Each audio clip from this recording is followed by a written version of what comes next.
Hi, this is Carmen from CPEC and Light. Thank you for watching our program about career development and leadership. And it is our honor to have Ms. Su Tang here to be our guest speaking about her work experiences and sharing the success from her career. So thank you very much for being here tonight. Thank you for having me, Carmen. So shall we start with maybe give us a brief introduction and highlight about your career? Okay, I retired as the Vice President of IBM Canada. I led a global delivery team with 6,000 people on the team and a $1 billion operating budget.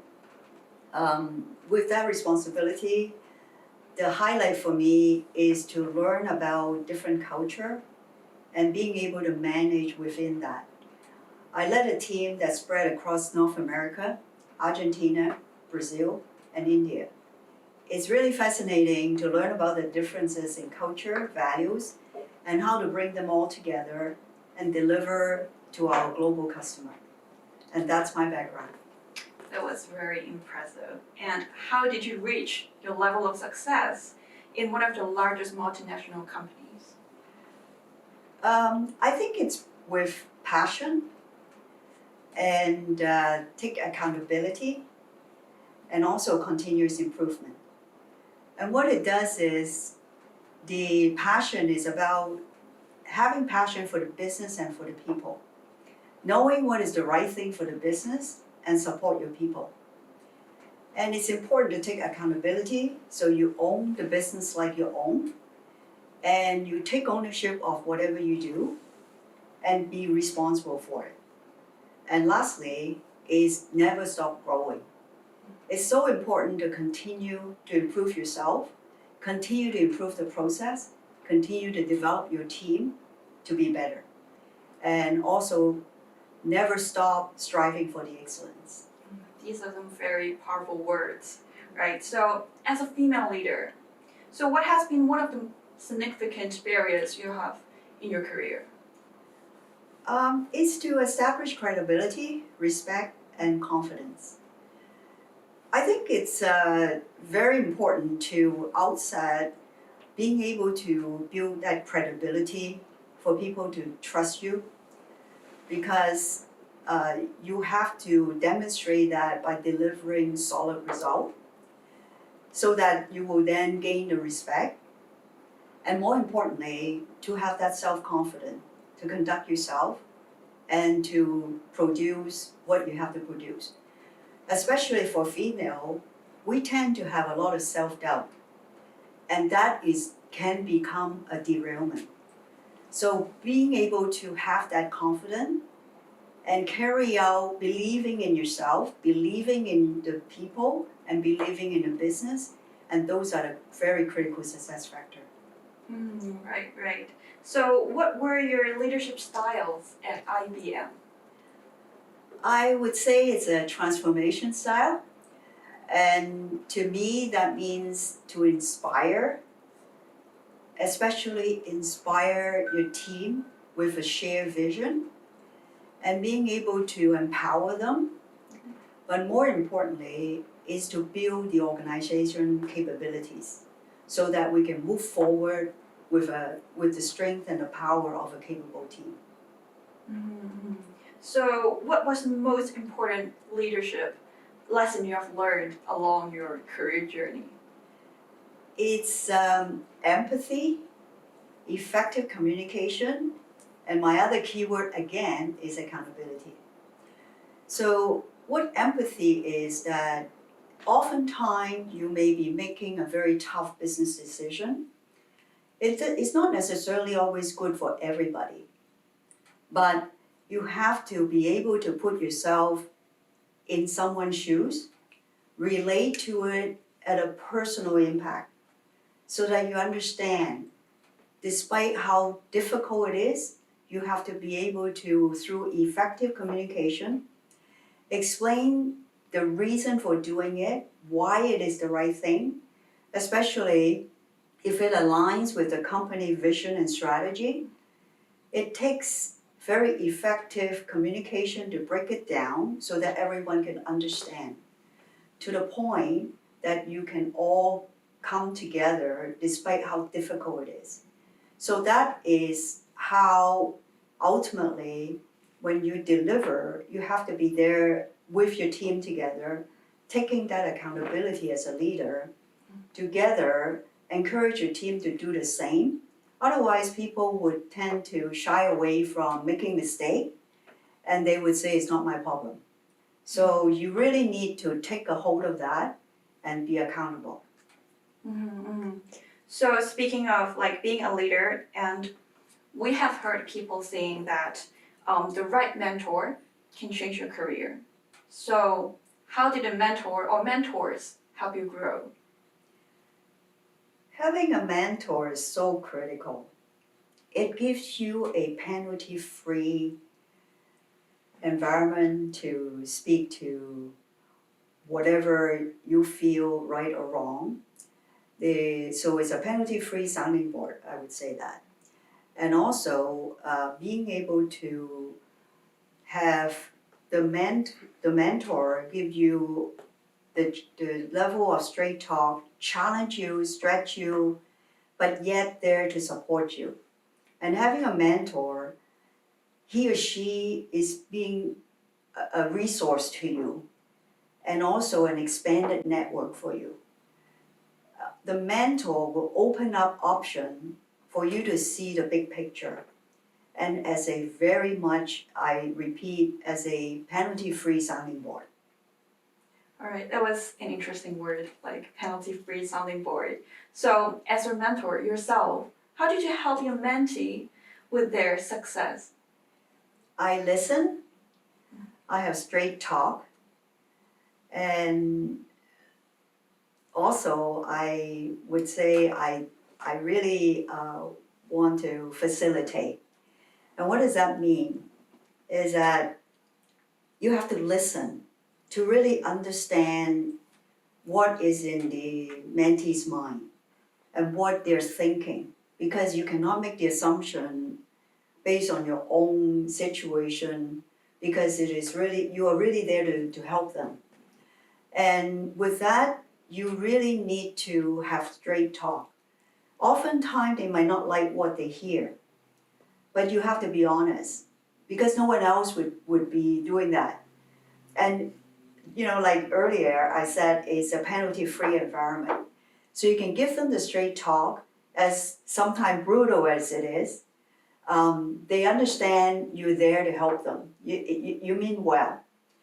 But the most important, being a good mentor, to work with the mentee, is not to give them the answer. You're there to facilitate the mentee, oftentimes by asking questions, by pointing things out, so they see through the path and being able to land on their own decision. Because ultimately, the mentee is the one who have to live with the decision and having to take the action and live with it. That was great, and I hope I had a mentor like you in my job. So here is a personal question that I'm curious about: is what did a typical day of IBM's vice president look like? Intense, very much changing throughout. So it's very intense, is that as an executive, you always having lots of meetings with customer, business meeting, with your team and so on. You could be so consumed that you have no time to do anything. As soon as you walk in the door, it starts. So I call it intense. That's an honest statement. But you have to, as a leader, you have to be able to take time to think.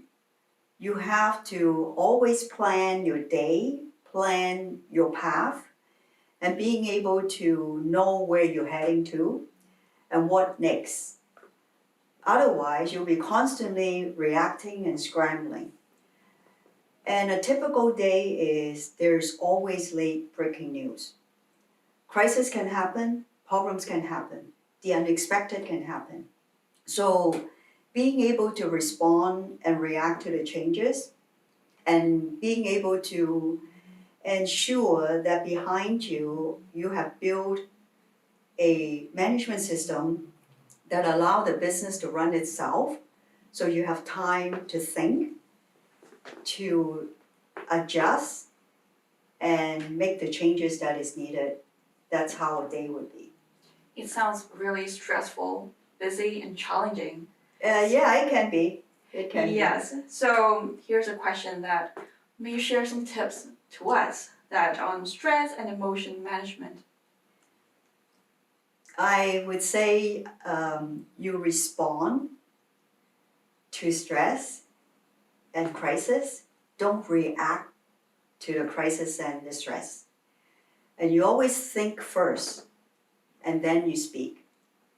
That means when something happens, oftentimes there will be people who react to it, get very upset, they freeze, and they get angry.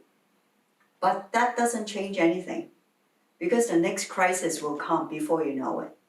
So what you really need to do is to respond to the crisis and the stress and being able to continue to lead the way, have the positive attitude, break things into bite size, manage it, take it one step at a time, but knowing where it's going to lead to is going to get you to resolve these issues. And sometimes you may have to change course and be prepared for that. But that's okay. As long as you keep a cool head, take a deep breath, think about it before you proceed. So that's why I say think before you talk. Yes, that was great. That was a great tip. So looking back, what was your right decision or regretted decision that you have made along your career? I think the right decision was having the courage to take risk.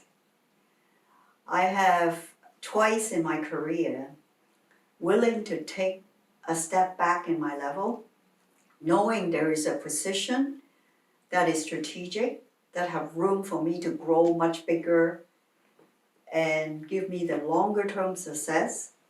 And how I became the vice president of a large company is because I was willing to take a seat back knowing that I would take a role that maximized on my core strength, my all the skill that I have, but yet give me an opportunity to continue to grow.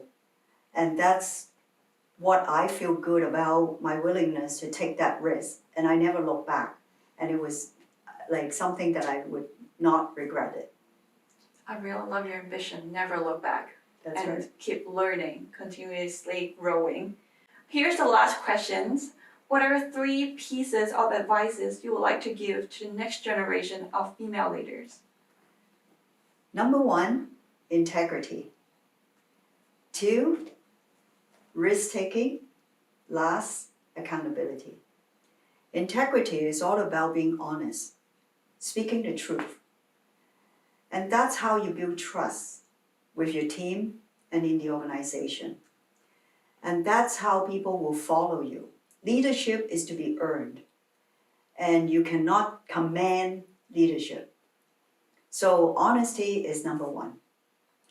And so important is the ability to seek opportunity that you will be able to take a risk on that allow you to excel.